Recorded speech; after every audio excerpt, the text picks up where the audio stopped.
ซึมาเลอเมื่อทุกคนขอต้อนรับทุกคนเข้าสู่ช่องกมุวาไรตี้มื้อนี้อลิวจะมา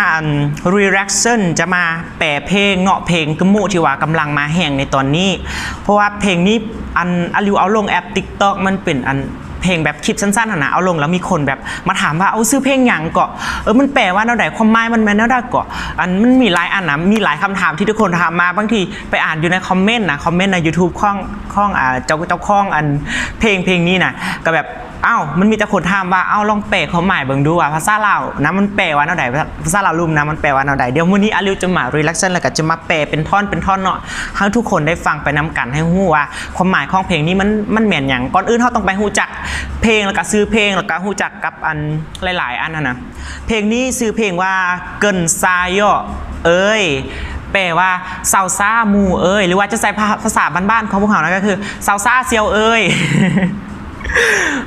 นักห้องเนาะนักห้องเดี๋ยวนักห้องแม่นนกรอวันไซกับลาตีเซียงอารุณนักห้องเป็นนักห้องยิงคู่เนาะนกรอวันไซกับลาตีเซียงอารุณโดยประพันธ์โดยอาจารย์คำสอนบุญลาซี่เนาะอาจารย์คำสอนบุญลาซี่เป็นนักประพันธ์ที่ว่าประพันธ์เพลงนี้เอง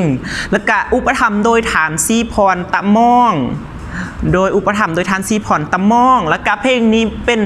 ข้องคายเพลงกมุบันเทิงสตูดิโอนั่นเองเนาะทุกคนเดี๋ยวจะเป็นเนื้อใดเดี๋ยวอลิวจะพาไปฟังแล้วก็พาไปแปลเนาะลองฟังไปเลย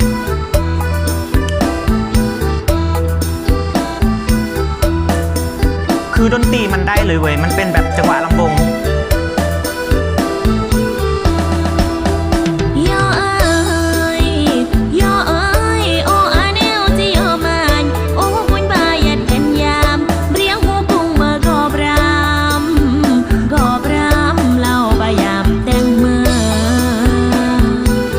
ท่อนนี้เนาะจะแปลว่าเดี๋ยวจะทราบเป็นภาษาพื้นบ้านๆเนาะแบบเดี๋ยวแบบเดี๋ยวแบบแปลว่ามูเอ้ยเฮามีเรื่องสิมาถามแล้วก็มูเอ้ยเฮามีเรื่องสมาถามเฮาเห็นมูหันนั่งให้หันนะแล้วไทยบ้านท่านเพิ่นกะแบบนินทาเนาะว่ามูหันให้เฮ็ดย่างแบบว่าเสี่ยวเฮามีเรื่องสิมาถามแบบไทยบ้านเพราะว่ากันนินทาโตว่าโตหันให้เฮ็ดย่างเสี่ยวประมาณนี้ฮะนะแล้วไปฟังวรรคที่2เนาะบัดตอนที่2บ่แม่นวรรคที่2บัดนี้ก็มันจะเป็นเพลงแบบป๊อปจากมูนะมูเสียใจอกหัก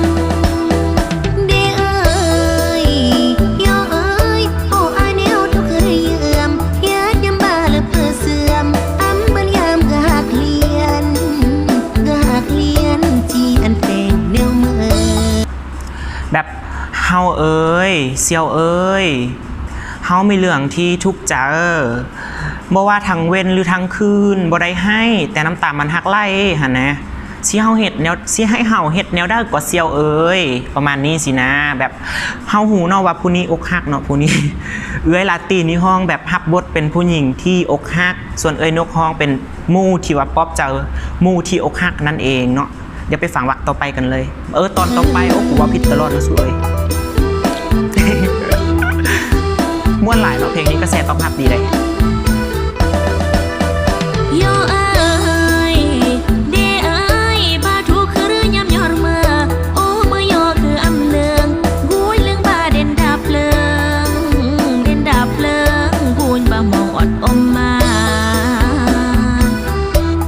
แบบเซียวเฮาเจ้าทุกเจ้าเรื่องยั่งเนาะค่อยเป็นมู่เจ้าค่อยคือบ่ฮู้เห็นแต่เจ้านั่งอยู่เปลิงนั่งอยู่นั่งอยู่หัวคันใดซะเห็นแต่เจ้านั่งอยู่หัวคันใดเห็นเจ้านั่งอยู่หัวคันใดนั่งเซ็ดน้ำตานั่งเศร้าเสียน้ำตาหั่นน่ะประมาณนั้นนั่นแหละตอนต่อไปเนาะทุกคน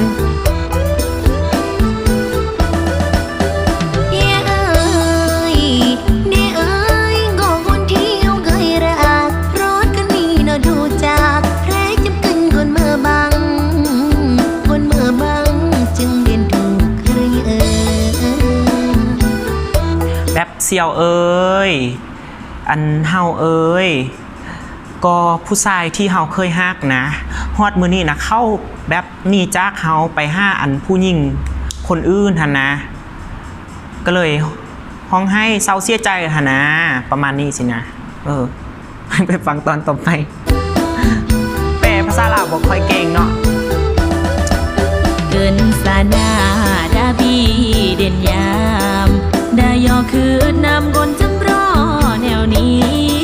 ได้เมื่อจึมเกินแยดยามอำสมศักดิ์ศรี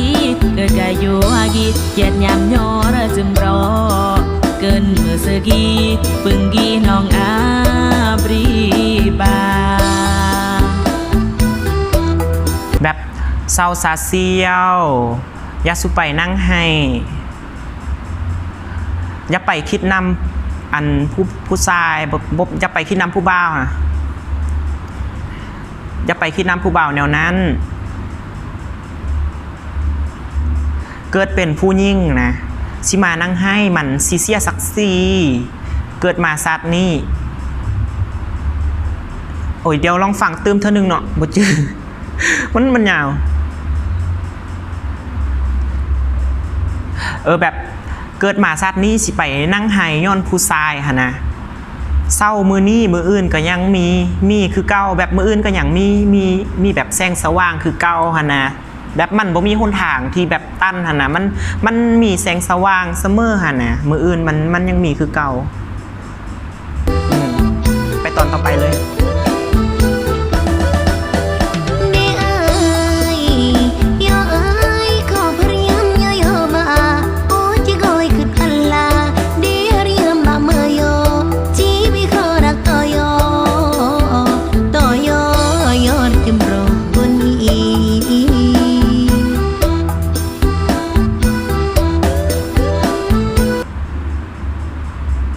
แบบเฮาเอ้ยเสี่ยวเอ้ยอันขอบใจเสี่ยวเด้อเฮาสิคอยคิดแบบเฮาสิคอยแบบเยียวยาหัวใจตัวเองหะนะเอาเจออันเจ้าพอเจ้าเป็นเสี่ยวค่อยสิเสื้อเจ้าสิบ่ข้อฮักเพิ่มอีกสิบ่ข้อฮักเพิ่มต่อไปแล้วย้อนว่าผู้ชายคนนี้มาเฮ็ดให้เฮาแบบมาอย่างลาบแล้วสินะประมาณนี้ย้อนผู้ชายผู้นี้แหละสิบข้อหักพาต่อไปอีกแล้ว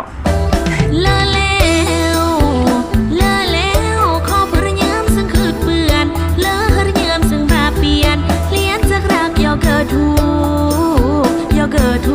กอันซึ่งไม่พระยาม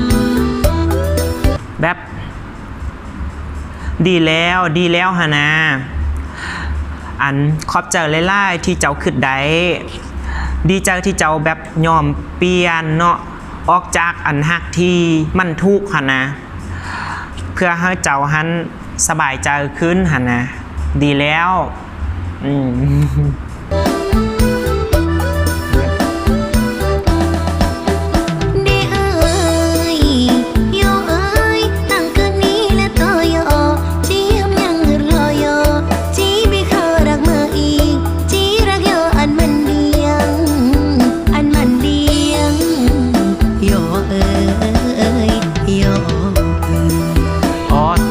บอกว่า